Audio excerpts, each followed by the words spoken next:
Hi, I'm Christina, CEO of Vanta.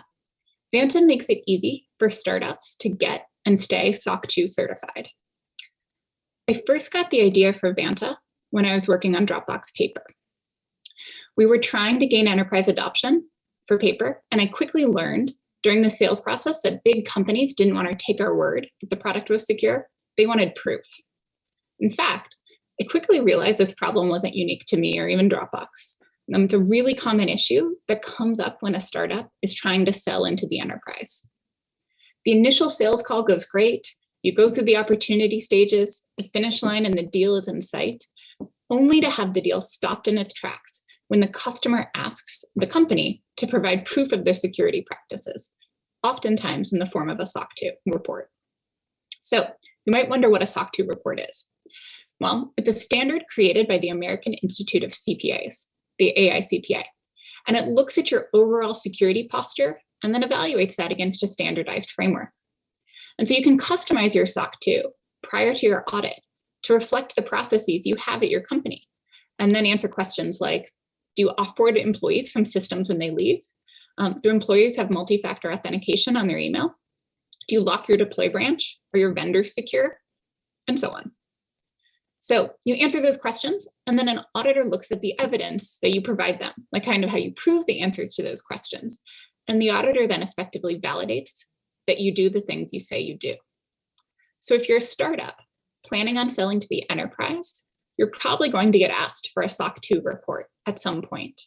And then we'll get into why you might proactively get one in a few minutes. But regardless of whether you're planning to get a SOC 2 soon, thinking about an eventual audit can help you put in place some security best practices now and make it easier for you to prove those practices later in an audit. And I wanted to today share some security principles that we at Vanta have gleaned from helping over 800 companies prepare for their own SOC 2 audit. So first principle, start doing things early, even if you don't do them perfectly. It's easy to deprioritize security when you're a small product and engineering team, but the further along you go without structuring your security processes, the harder it is to add them later. So you should start building muscle for certain practices now, even if you're not implementing them as rigorously as you ideally would. So for instance, it's critical to start tracking who at your company has access to what, even if at first you're just updating a spreadsheet to do this. So this will give you a single place to see all of the places you might need to offboard or disable access for employees as they leave the company. And having that in one place will save you headaches as you scale. You can also rely more on tooling to implement some of these best practices for you. So for change management, you can get everything set up in GitHub now. You'd want to enable protected branches for your master or your deployment branches, and you want to review requests for PRs that are merging into production. It might feel redundant to put some of those settings in place when you're just two people kind of sitting on a couch trying to get a company off the ground. But doing it now and using those tools in GitHub will enable you to easily use continuous integration tools later on and actually accelerate your engineering team. Second principle, codify as much as you can, literally in code. So you want to document your practices in code wherever possible. Whether it's security logging or change management, the more you move kind of settings like this into code, it gets easier to see what the approval patterns are. And that gives the benefit of hindsight when something goes wrong. So there's a lot of good reasons outside of security to do this. For instance, with logging, you might want to log in and see what's going on if there's an issue with your application, maybe something availability based. A few examples of where you can codify your practices now include infrastructure. You can manage it through Terraform or CloudFormation or one of the infrastructure as code tools. Testing, defining a CI and CD pipeline, creating unit or integration tests where it makes sense, and at least having testing descriptions written in PRs helps your whole team stay on the same page. And finally, personnel access. You can create IAM policies in AWS or whatever cloud infrastructure provider you use and version those so you can see what changes you've made over time. Okay, third principle. You want to track people as well as tracking things. So one common piece of feedback we hear from Vanta customers is that they're already doing a lot of the things that are expected of them in a SOC 2 audit, which is great. But one area that most small startups have not thought through a bunch yet is people management. And again, when you're a small team and no one's left your company, or kind of only, and certainly no one has, or many people haven't, it seems like this is an easy thing to kind of punt for the future. But we'd really recommend starting with some sane defaults.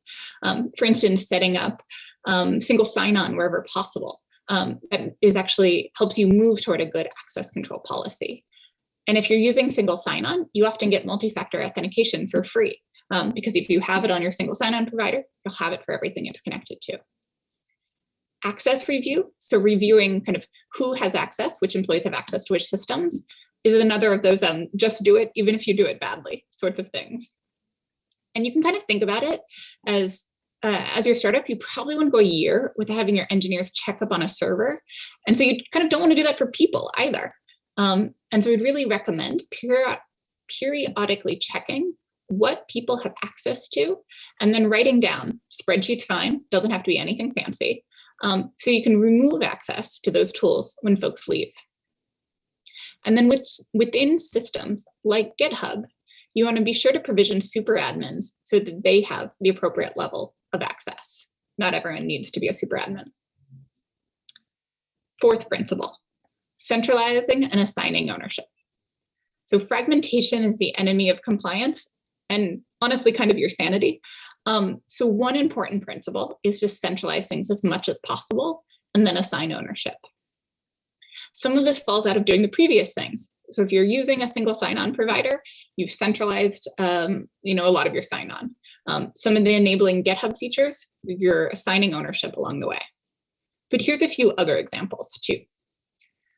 So you don't want to have some employees use 1Password and some use LastPass and someone use Apple's password manager. Like, you really want to centralize on one password manager. If you're at a company with multiple engineering teams, you really want them all to use the same deploy system unless absolutely necessary. Because if you have multiple deploy systems, you have multiple then systems you need to keep secure and compliant in a bunch of different ways. You want to make sure that employees use the same mobile device management tools and the same software. And there's kind of trade-offs there, and kind of bring your own devices and what sort of devices employees use, and then what sorts, again, you want to keep secure and compliant. And it is often just easier, to the extent it's possible in your organization, to centralize on one or maybe two systems here. You want to make sure you're tracking vendors in one place and know kind of where their security postures are, whether it's a SOC report or something else. And then have someone at your company responsible for looking at the vendors every year. And then where possible, you want to sort of default to prescriptiveness. So tell your employees what the standard is, tell them what you expect of them, and ensure they're following it. And they probably will. They'll probably appreciate the direction. So second, it's important to assign ownership wherever possible. That's the best way to sort of acknowledge these amorphous security things, or kind of honestly really anything at a company actually gets done. So when a bug comes up, assign it to a single person with a deadline. Might end up moving the deadline, might end up moving the person, but someone is responsible for it initially. Have one person responsible for triage, so they're accountable if that stuff doesn't happen. You can use software that kind of forces you to assign owners or allows you to, so GitHub is a great example here. And you can set SLAs for vulnerabilities so that they or you can ensure they're getting fixed and don't just kind of fall to the tragedy of the commons. Instilling this culture of accountability and focusing on security is really important in the early days, and this kind of has to come from the top because there's just so much going on at a startup, and it's easy to prioritize other things on top, but you really want to prioritize the security on top of other stuff. Okay, fifth principle. Think about demonstrating your security with a SOC 2. So at the beginning of the talk, I mentioned some of the reasons you might consider a SOC 2. Namely, you have a deal contingent upon you providing one. Basically, you have a prospect who won't buy unless you show them a SOC 2. It's a great reason to go get one. But there are actually a lot of other benefits to proactively getting a SOC 2, even before you're asked. And we find it to be a really powerful sales and marketing message, and a great way to show your commitment to your security to both your customers and your prospects. Some companies even find it a differentiator against their competitors. And to that point, a lot of our customers choose to share their SOC 2 report as soon as they hear there's a security review in their sales cycle. Again, it's sort of proactively showing your company's commitment to security without even being asked. And then once you get a SOC 2, you can also share that news on social media, in a blog post, via a press release, emails to your customers. In Vanta, we provide customers a badge they can put on their website to demonstrate that they're SOC 2 compliant, and this is something they take very seriously. And so sort of the key takeaway here is to think of SOC 2 not just as a box you need to check, but as like a key piece of your marketing and sales collateral and overall message to your customers. So on this slide, here are a few examples of how Vanta customers have spoken about their SOC 2 in their marketing materials. Won't read you all these quotes, it's a lot, but what I really love about them is that they highlight the 2 reasons you might get a SOC 2 at a company. First and foremost, a SOC 2 can hold your organization accountable to a high standard of security and really ensure your customers' data is protected. And second, a SOC 2 offers a streamlined, standardized way to communicate those security practices to both new and existing customers. So to recap, you don't want to wait for an audit to start thinking about your security practices. Starting early may slow you down a bit now, but it'll ultimately help you scale later. And actually, if you set your processes up correct, can save your engineering team time over the long run. Thanks so much.